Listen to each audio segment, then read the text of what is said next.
So basically my job is to help further our digital transformation. But what I think is even more important about my job is it's my job to make sure that the 4 million people in local rewards feel like family.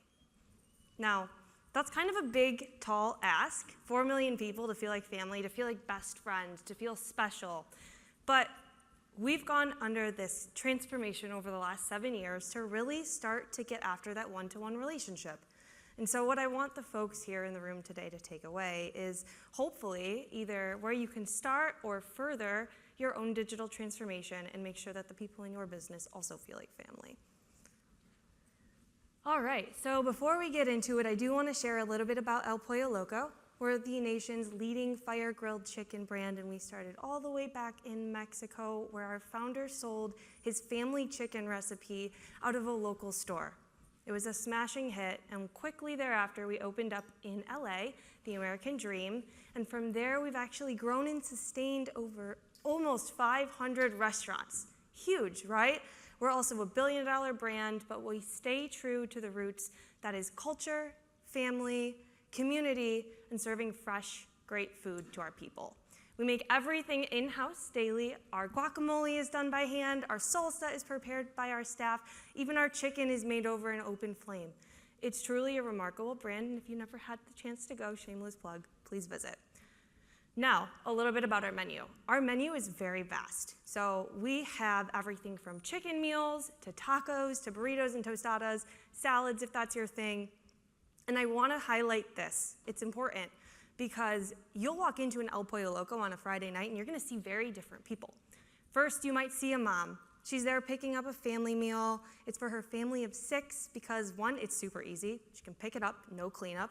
2, the kids are going to be happy. They're going to love what they're eating. They're going to be excited. There's churros. But 3, it also just lets her connect with her family. Behind her might be somebody totally different. You might see a college-age student there to grab a burrito. It's Friday night. They're going to love what they're eating and be happy about it, but it's getting eaten in the car because they have places to be. So I say this because our guests vary so much. And when we talk about segmentation and we talk about connecting with consumers, we have to do it in a way that's meaningful to them, not to us. It's not about what the business wants, it's about what the guest wants. And I want you to keep that in mind as we chat today. I want to take everybody back to simpler times. 2017. It was well before the digital boom, well before all of us had figured out AI or omni-channel experiences. We were at a place where we had loyalty. We had loyalty. That was it. We didn't really know what we were doing with it, but we had it, and we knew we should do something about it. We thought maybe we had a direction in mind, but we really couldn't prove anything. We had no idea if it was positive, negative, good, bad, and different. It wasn't really something a lot of people were participating in, but it was there, and we knew we had to really take a step back and say, what do we do as a brand in order to make digital a cornerstone of the consumer experience? Or in other words, how do we make sure that our loyalty guests feel special, feel like family? So we set out on a journey. Like I said, in 2017, we really were starting from nothing. We were at the start of our digital journey.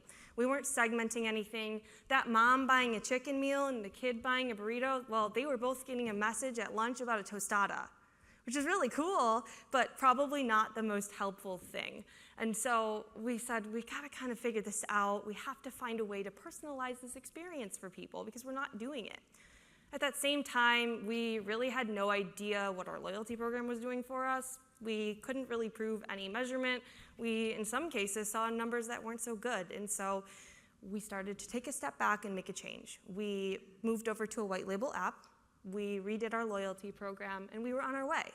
And then 2020 happened, and we had no choice but to adapt. At this time, luckily, we had started to invest in the people, in the process, in the resources required to truly undergo digital transformation. I think this is really important because you can't skip this step and get to where we are today. You have to invest in pieces along the way.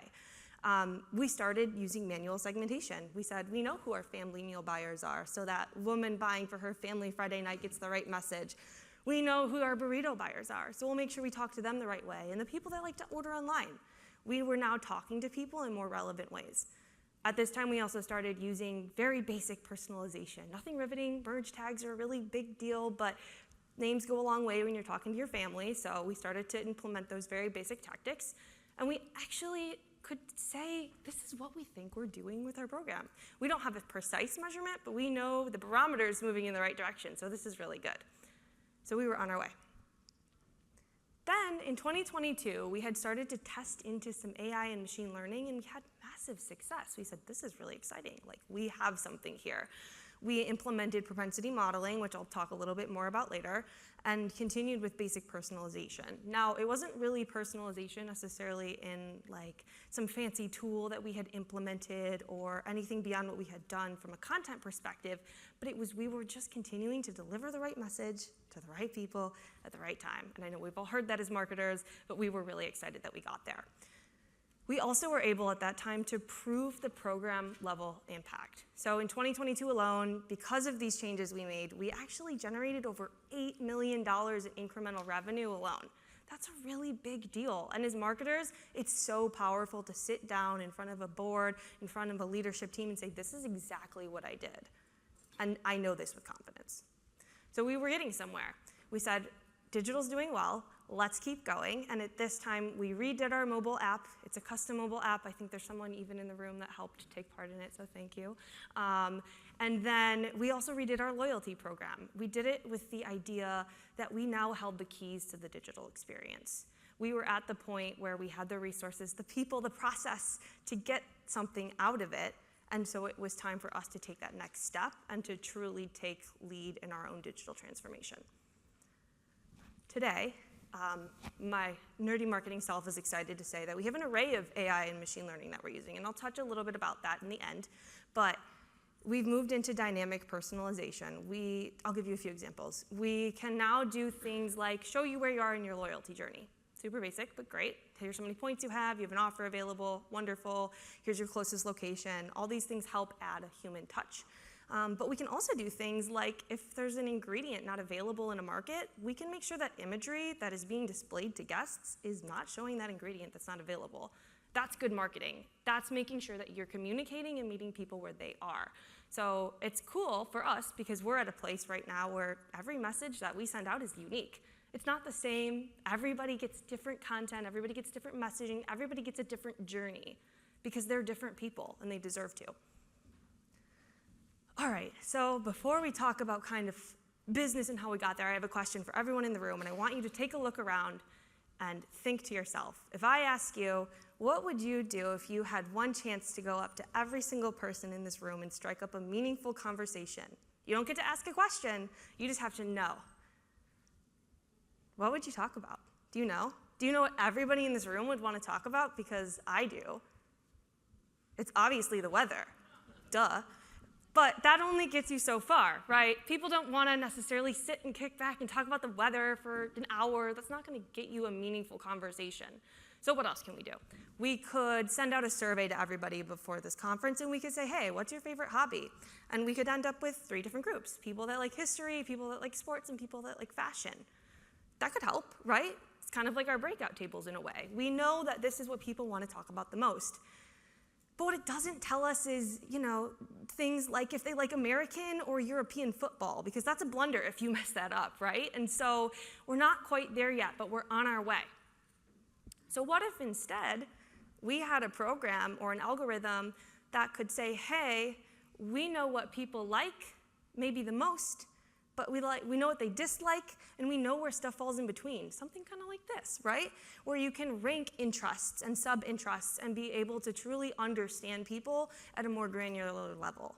Now you have like a Rolodex of everybody's hobbies and favorite things. You'd be off to a great start, right? This would be a really good way to start having meaningful conversations. So what does this all mean, and why am I saying this?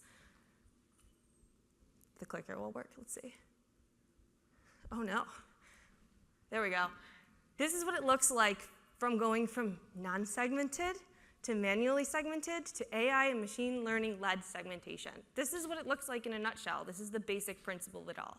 It's really going from a one-size-fits-all approach where people are getting that tostada email and they shouldn't be, where you now are talking to people on a granular level. You can say, I know what you like, I know what you dislike, and I can serve the right content to you. So how did we do it as a business? So it was not an overnight thing, and I will start there.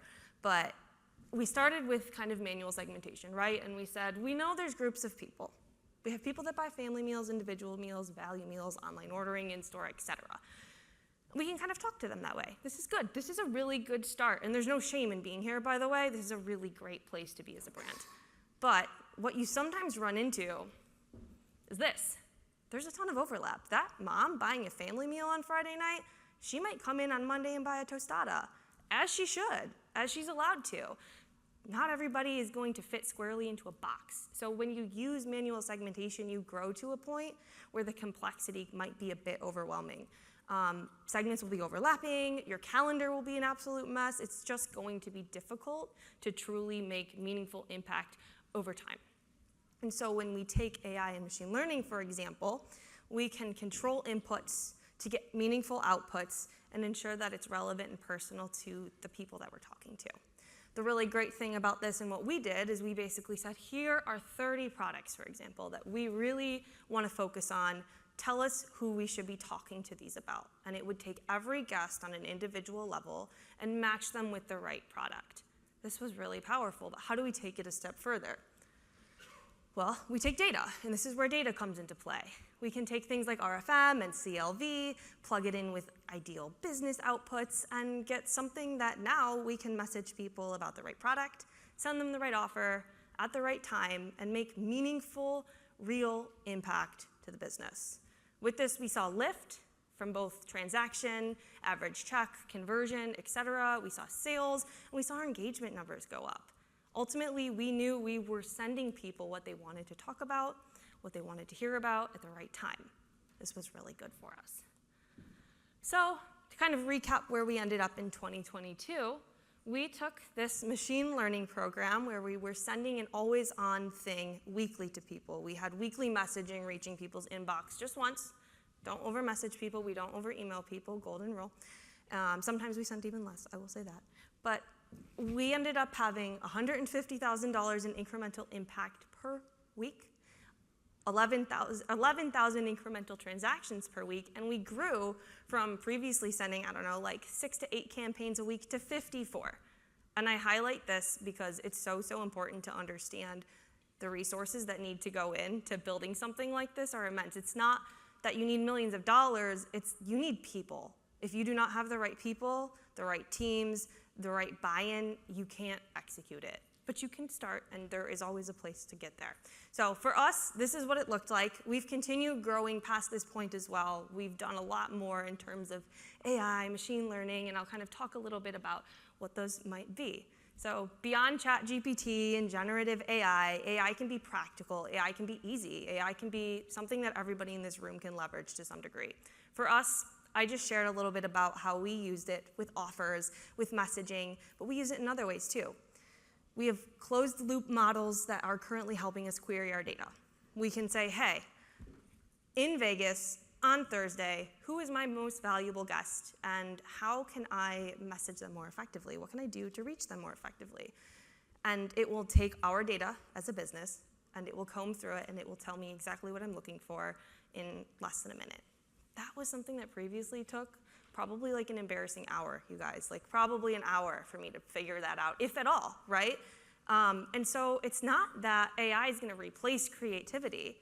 We are creative. It's enabling us to be creative because we can get answers more quickly. Other ways we're using AI is to tailor creative within messaging. We're actually still using manual segmentation, but the imagery that shows up within an email for an offer is just something that our AI modeling has said, hey, here's what they would like, and here's what you might want to show them. And so we have dynamic imagery that shows up within content so we can make sure it's relevant. And we've seen impact from this. We've seen lift, we've seen engagement go up. Another way we're currently using AI is through cluster modeling. So I'll try and explain this a bit simply. It's essentially the idea of combing through your data and finding behavioral patterns that you can take action on. So for example, we can now identify people that come to us just around the holiday.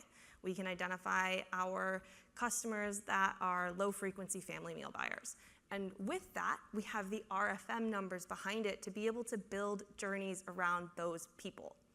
Somebody said it earlier that they're like, well, you send a lapsed email at 90 days and it's not meaningful because everybody's frequency is different. Lapsed is different for every guest. How do you get after that? This is where you start. So AI helps us unlock a new level of personalization, a new level of understanding, and a new level of connection with guests. And what I hope everybody in this room can do today, and what you take from this, is that there is always opportunities to do what we do best. We're operators, and what operators do is bring hospitality to people, make sure that we connect with people, and in this digital era, I hope that all of you can find a way to make your marketing a little bit more human. Thank you very much.